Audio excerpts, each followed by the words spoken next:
Milly, voici ton salaire. Merci, monsieur Lucas. Vous payez toujours à temps.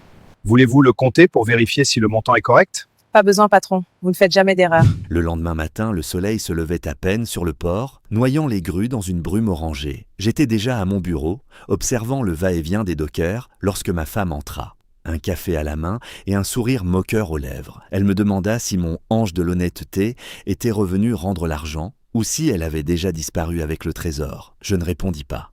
Plus les minutes passaient, plus le doute s'installait en moi. Sur ces quais, 2000 $ pouvaient représenter le prix d'une vie ou celui d'une trahison. Soudain, une silhouette fendit la brume. C'était Milly. Elle n'avait pas son sac de jute habituel et marchait droit vers mon bureau, le visage pâle, marqué par une nuit sans sommeil. Elle entra sans frapper. Ma femme croisa les bras, certaine d'assister à la confirmation de ses soupçons.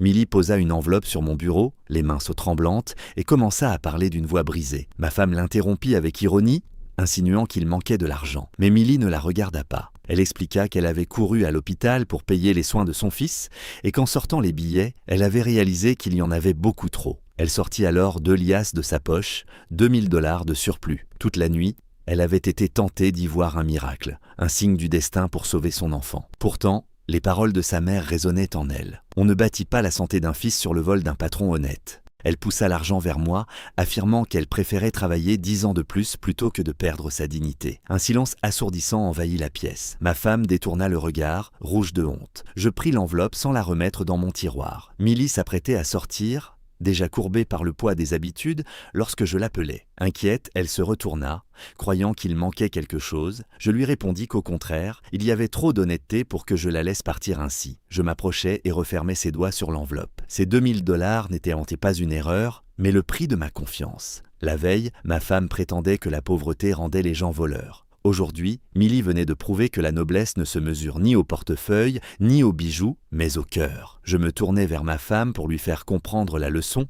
puis repris mon ton de patron. Après 30 ans à diriger ces quais, je savais reconnaître la vraie valeur d'une personne. J'annonçai à Milly qu'à partir du lendemain, elle ne porterait plus de sac. Elle devenait responsable de l'entrepôt central, avec un bureau, un salaire triplé et une assurance maladie complète pour son fils. Les larmes coulèrent sur ses joues, trop émue pour parler. Ma femme quitta la pièce en silence, vaincue.